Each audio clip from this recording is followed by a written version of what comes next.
Hello, everyone. I am Melissa Forziat. I'm a keynote speaker and the host of this Halt and Catch Fire rewatch podcast. When I speak, my topic is something that I call Take the Doughnut, which for me is another way to say carpe diem, go after the things that you want in life. Something that I wanted to do this year was rewatch the show Halt and Catch Fire, and this time actually talk about it with other people, which has been such a blast. And we're up leveling that now because I'm getting a chance to talk with people who actually worked on the show about the show. So before I introduce today's interview guest, just a quick housekeeping item. If you are brand new to Halt and Catch Fire and you want spoiler-free coverage, check out the episode recaps. Those are spoiler-free up until the episode that you're on. But these interviews, they're so fun. They're also potentially spoiler filled. Just be aware of that. You never know what detail is going to be mentioned from what season of the show. But having said all that, stick around because we've got a really fun guest today who is CJ Sykes, who played Dogget, I think it's pronounced, Dogget. Yeah, for that's 5 it. episodes in season 3. Yeah. Welcome. Thank you. Thank you. Glad to be here. Yeah, I saw the character was named, but I never heard his name said. So I was like, okay, No. well. That's it. Awesome. It's Dogget. Yeah. Well, before we get into like more questions about the show itself, what was your process Mhm. for getting onto the show to begin with? So this, like any other role I've done, it was an audition that came through my agent. I fortunately had a friend who had done the season before me, Corey Chapman, who played Frosty. Um, so I was already aware of the show. I had been watching it to support him. So when the audition came through, I was like, oh, I already know what this show is. So I had a good understanding of the world already. And I hit him up just, asking some questions about tone and things to expect. And yeah, I felt like the audition process was a lot more comfortable for me just because I had a friend who had been on it already. Yeah, I think he's the guy who said, "Pardon the dust, but expand we must." Yeah. And yeah, awesome. Yeah. Well, what rave reviews, I guess. So, Yeah. so it sounds like you had seen some of the show, maybe in support Hmm. of Corey. How Yeah. much of this show? How familiar were you with the show before you got on it? I had only seen, I believe Corey was season two. Mhm. So I saw season two. I didn't see season one. Okay. Yeah. So I watched all of season two Yeah. and going into the audition. Yeah. Yeah. What did you do to prep for the role once you got it? Um, Honestly just went back and watched the show more just to have a understanding of the that world and that time period. Being aware of like language used and just even like clothes and fashion to understand the aesthetic, which played into my character because I had this ridiculous high top fade for the show. Yeah, so just studying the time period. Yeah, there's certainly a lot of that to do. Having Mhm. said that, though, the show did tend to do these big jumps in time or tone from season Mhm. to season.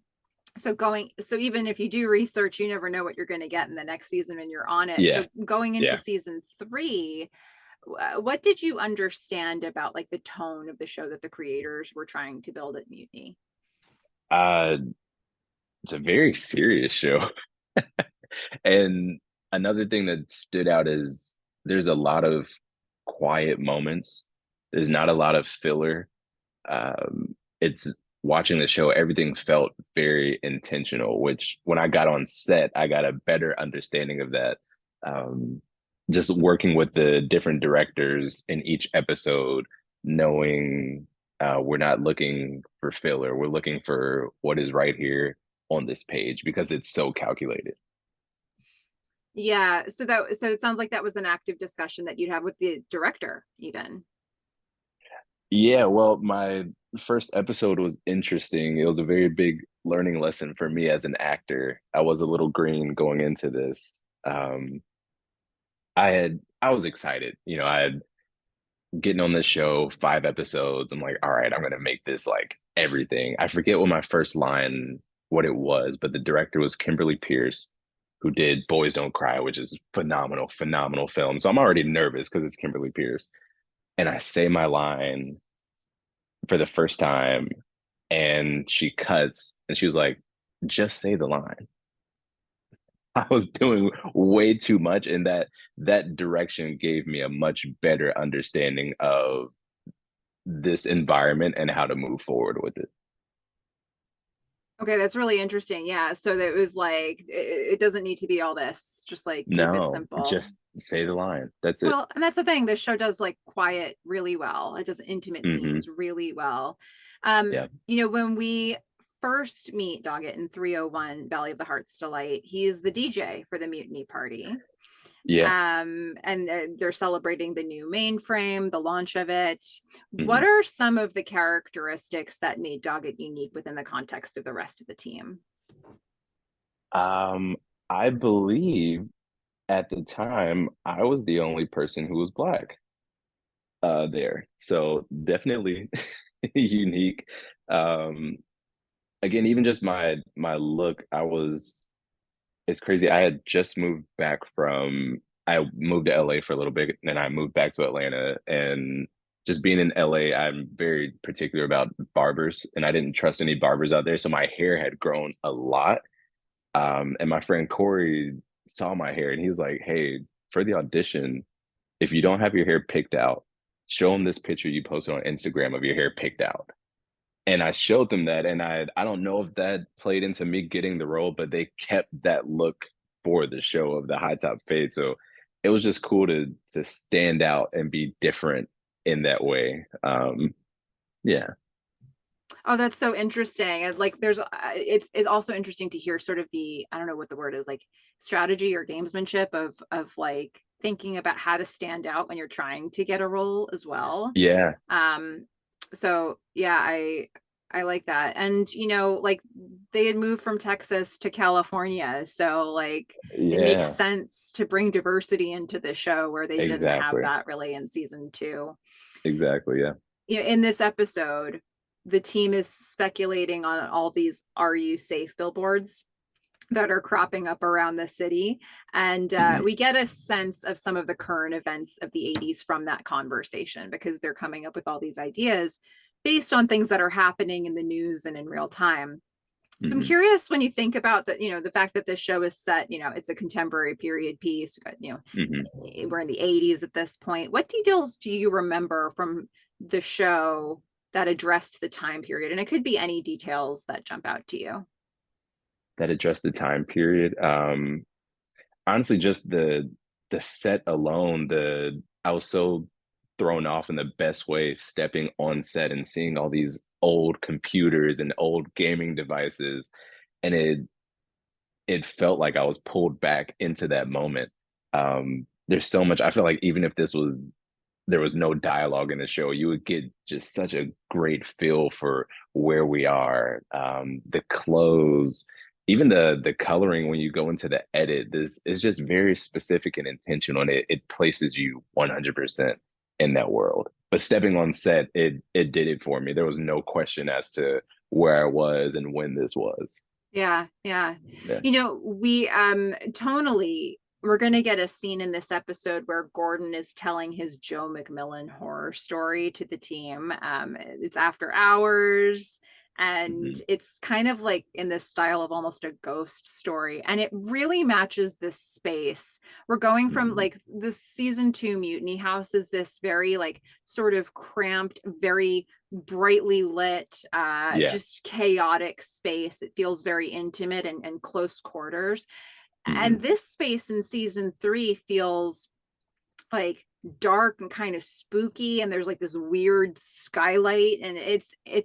so kind of an interesting switch. What was it Hmm. like on set? Um, That's funny you saying all that. That takes me back to it. It had this almost cold basement warehouse feel to it. So again, going back to the tone being very serious and very quiet, when you step into that mutiny bullpen, you feel that. Yeah, it was very serious. It did have kind of a spooky, eerie, um, almost like doomsday type feel to it. It's funny because we don't know that we don't know that space to be anything else at the point when we Hmm. first encounter it.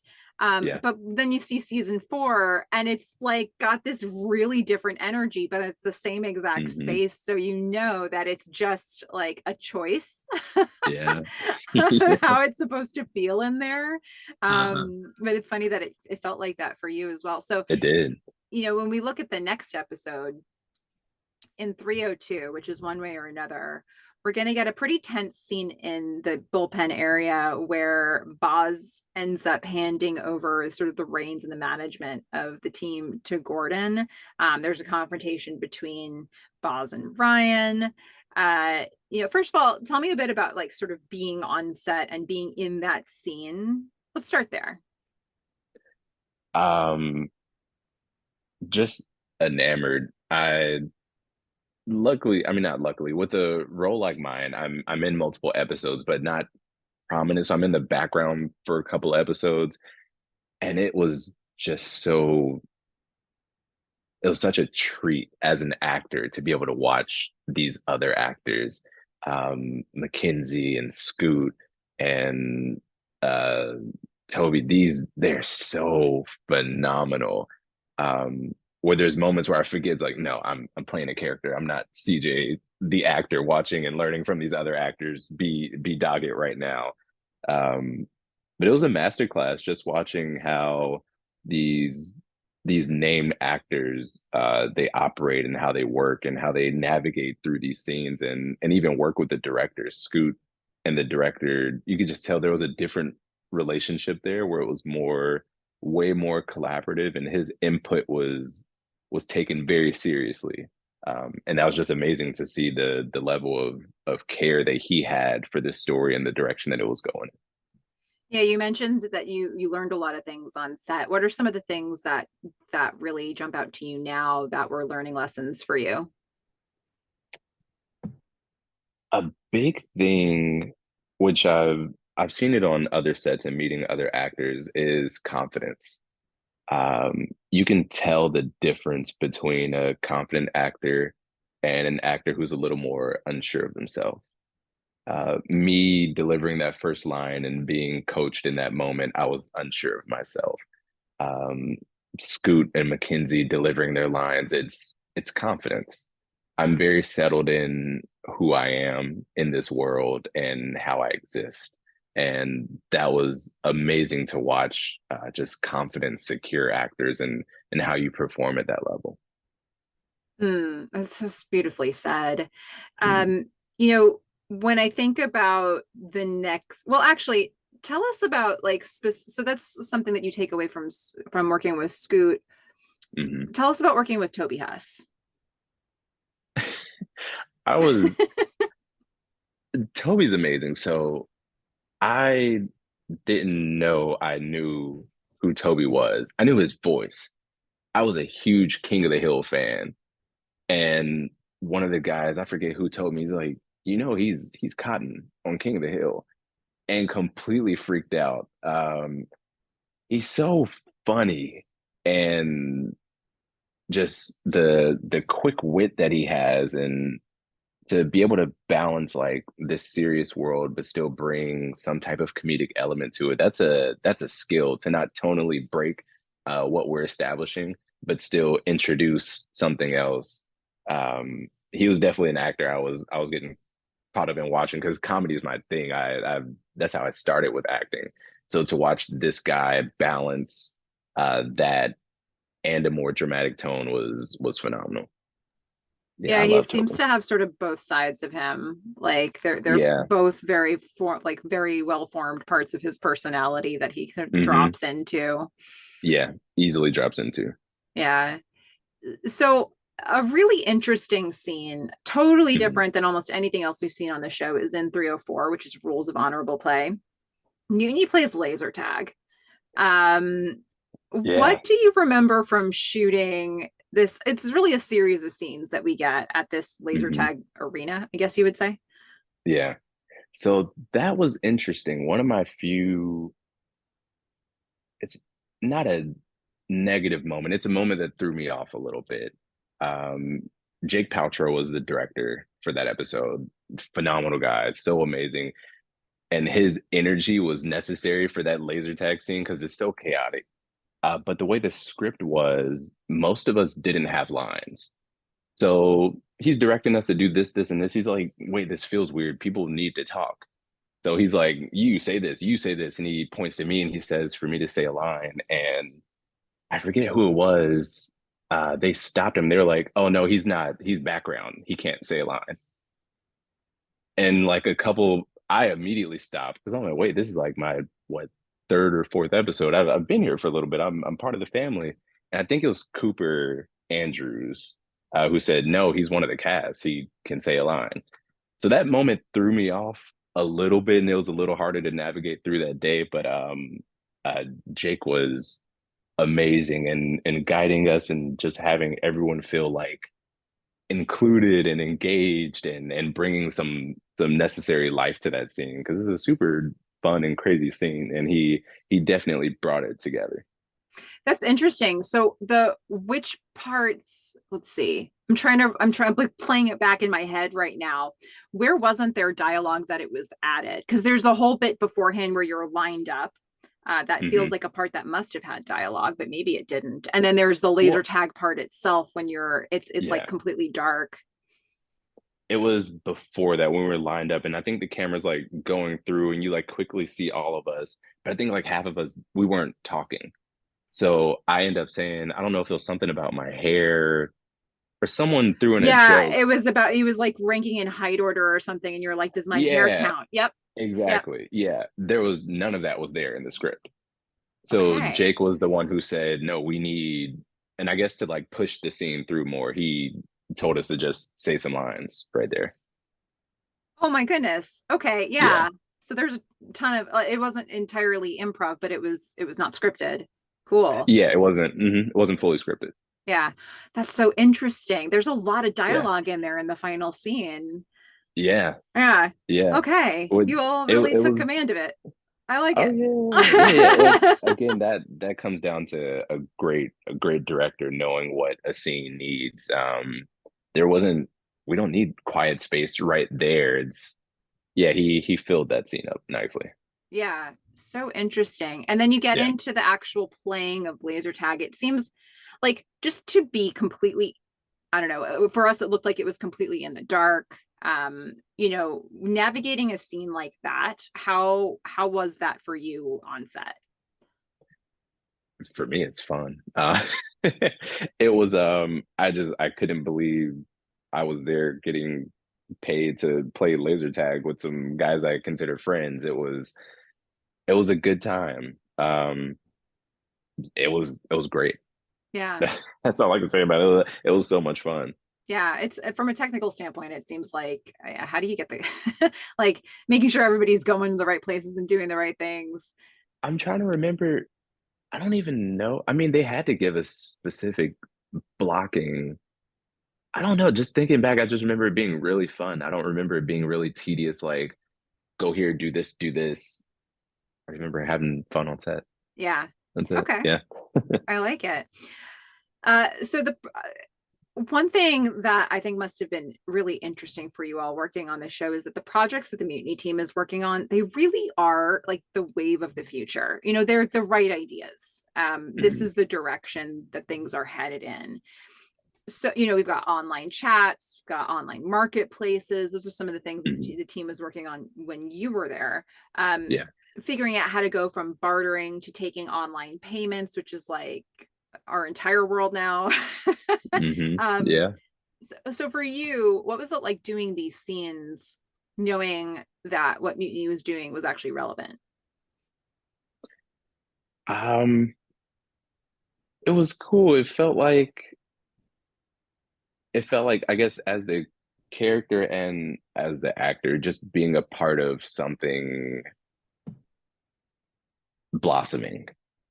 You could feel that energy within the scenes of like we're doing something. We don't fully know what it is, but it feels like something. And even as an actor, in this show that's a couple seasons in, is like I feel like I'm a part of something. I'm doing something with these great people with these great minds.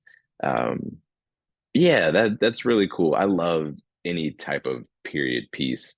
Um, just to know that this is going to eventually build up to where we are now, it's a super cool feeling. Yeah, yeah. I mean, I think it lends something to the story. It would be different if it's like, yeah, this is something I've never heard of, so I know it didn't work, versus Yeah. like actually, these ideas, even things Hmm.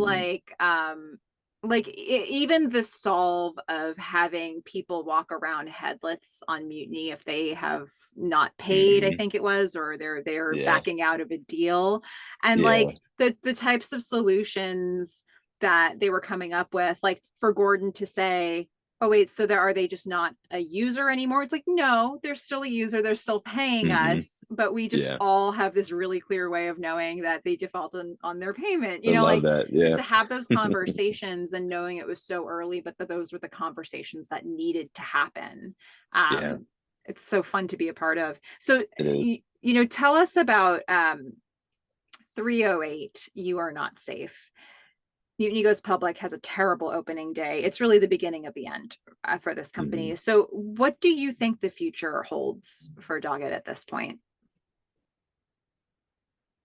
I'm unsure, very unsure. And even it's funny, I think even as for me as an actor, I can't speak for the other actors, just wondering like, all right, where's the show going? Where are these characters going? Where is Doggett going? And just being unsure of, is this it for us? Which, ultimately, or don't want to spoil anything for anyone who hasn't seen it, but Oh, that spoil was it. It's okay. yeah. Well, I mean that ended up being the end for some of us. So I think that was just a looming thing for me as a character, keeping in mind like this at any moment this could be it. Yeah. Yeah. It's it feels like the kind of play, like I don't know, this is such like a hangout show, like you feel like you're with Hmm. these people on who are on Yeah. screen, and Hmm. it feels like the kind of job where they'll so many of them will look back and be like, that was it, that was the best time of my life, so I do wonder, is it the best time of Doggett's life, or was there more ahead for him? Because we don't really know. We don't know sort of what his specialties were on the team, and if they were well Yeah. suited for what the future would hold. Hmm. Um, did you have hope for him? Um, I don't know. Mm-hmm. I I was unsure. I think I felt like Doggett was something new and different for the team, but I felt like he was still trying to find his place in that world. Um, so I didn't know if there was a lot of hope there just because he wasn't sure of where he fit into this puzzle. Um, and I don't know if he felt like the world around him also knew where to place him. Yeah, that's Yeah. totally fair. Um, Tell us about some of your fellow cast members first. Well, I mean, we've talked a little bit about Scoot. We talked a little bit about Toby. Tell us more about working with Mackenzie Davis and Hmm. Carrie Bechet. Oh my God, Carrie, uh, one of the most memorable moments from her, I want to say it was the Mutiny team's last episode. I think it was all of us. That was our last day. And after I think she wrapped for the day, she gave the most beautiful speech, uh, thanking all of us for all of our hard work. And I don't know if she knew what the future held for us, but it was just the end of us for that season.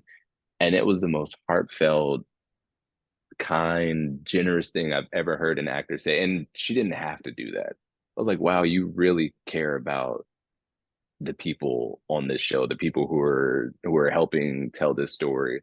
Whereas a lot of actors would be like, other actors who I'm working with, she really took that moment and stopped everything to give this like Oscar worthy speech. And it was so beautiful and kind. I was like, wow, this is how you should operate at that level. It's encouraging. It makes me want to be a better actor and show up with a specific energy if that's what you're pouring back into us. Um, so I will forever remember that moment from her. It's one of the most beautiful moments I've ever seen on any set I've ever been on. Oh man, Yeah. it's not even my memory, and it's like, ah. Yeah. No, and that was, man, we're what, almost 10 years ago, and I can very clearly still picture her in that mutiny bullpen talking to us. It was beautiful. Oh, that's so great. Yeah. What about Mackenzie? What were your memories of working? Mackenzie was a little bit removed in a lot of scenes, but did you have much encounter Yeah, with her? so didn't interact a whole lot with her. Anytime I talked to her though, nothing but kind, very nice. I ran into her at Whole Foods after we finished rapping. We talked for a little bit. Um, but it was so crazy to like watch her pop up in things after Halt and Catch Fire. I was like, oh man, her career is like she's taken off. Even her and Scoot in this movie now with James McAvoy. Like, look at this. Speak no Uh, evil. yeah, you. That's so cool to see. Thinking like, wow, I was on set with these people for days, and to see them now still working together, I love that so much. But yeah, Hmm. she was super nice, super nice. Who were some of the people that you were like closest with from the mutiny team itself? All of the Mutiny guys were super close because they had been working together already. I mean, they immediately took me in. Everyone was super nice to me. Cooper Andrews is like one of the nicest humans in the world. He's such a big, lovable guy. Every now and then I hit him up on Instagram still. Um, but yeah, everyone was great. It was cool coming into something that was like already established. They already had that chemistry with one another. So it's just a matter of like integrating me into it, and they were all very welcoming. And that can be a really tricky thing also to try to integrate Yeah. into a group that's already established. That could be really scary. Hmm. Yeah. Yeah, no, I immediately felt welcome from day one. There was no type of, oh, we've been here, you're a new guy. It's like, no, you're part of the crew now. Hmm. What Yeah. are your favorite moments from being on set or from working on the show in general? Favorite moments. Just I think I don't know what episode it was, but it was in between scenes and it was like all of us in, I don't know if we were in Scoot's trailer, but we were just all in the trailer talking. I was like, this is such a cool, surreal moment to all these guys crammed in one trailer, just hanging out in between scenes. As actors, I think a lot of times we forget to like just take in the moment, enjoy the moment. We can be so focused on, all right, I'm going to sit here, I'm going to go over all my lines, which of course know your lines, but to just sit and pause and take in this moment, it's special. It doesn't get to happen all the time.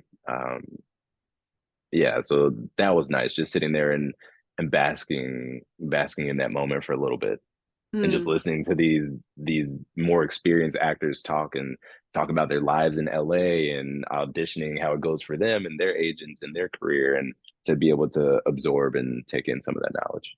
Yeah. Yeah. Is there anybody else, cast or crew, that you want to shout out? Maybe somebody that we don't talk about enough, and you want to make sure that their name is heard? Oh, um, oh my God, and I forget his last name. Maurice is his first name. Maurice did my hair for every episode. I forget the who they had, who their makeup department, um, who was over hair. But when I came into the trailer, she was like, I could tell a little shocked, because again, I am the only black person there, and my hair is very specific. So she was like, "We're gonna go see Maurice." Maurice was actually doing hair for background, but he became the person who I would go to Maurice every time I came to set, and just to know that that person was there for me and I was taken care of in that way. Super cool. He was such a nice person. I think we're still Facebook friends. But yeah, I wanted to give a shout out to Maurice for maintaining that insane high top fade. Oh my goodness. Yeah. Yeah. Oh, I mean, and it was on point for sure. I mean, my Yeah. goodness. Your hair so good. Thank And you. shout out to Maurice. I mean, Yeah. that's so it's so nice. Like it's nice to be able to hear some names that we don't always, Hmm. that we aren't always here with the Yeah. show, and just to know Yeah. that there were so many people in different Oh yeah. departments making this show what it was. Yes. 100%. Anything else that jumps out to you as we sort of wrap up here? Anything you wish I would have asked but didn't? So any other like really core memories that you want to make sure you share with us today? Um, no, it was just it was I was really happy when you hit me up because it was such a special and fun project to do and to have someone who's going through all of it and you're, talking to cast and crew. It's amazing to keep this show alive. I wish the show would have gone on for 6 more seasons. Um, I think it was a very underappreciated show. I think a lot of people caught on to it afterwards, which is amazing that, people did catch on afterwards, but I do wish it would have gotten the love that it deserved at the time because man, the writers, the directors, everyone cast and crew put so much love into this really special project. Mm, what a great way to sort of cap that off. What Mhm. is there? I know it's been a very strange time in the industry, but Mhm. is there? I don't even know how to phrase this question anymore. Like, Mhm. what are you up to now, or is there something you've done recently that you can talk about, or what's going on for you? Yeah. Or just keep it nice and As open ended. Yeah, as far as acting, took a little step back. I do have a movie on Peacock now called The Comeback, one on BT Plus called The Despaired, that I did recently. But I'm writing more.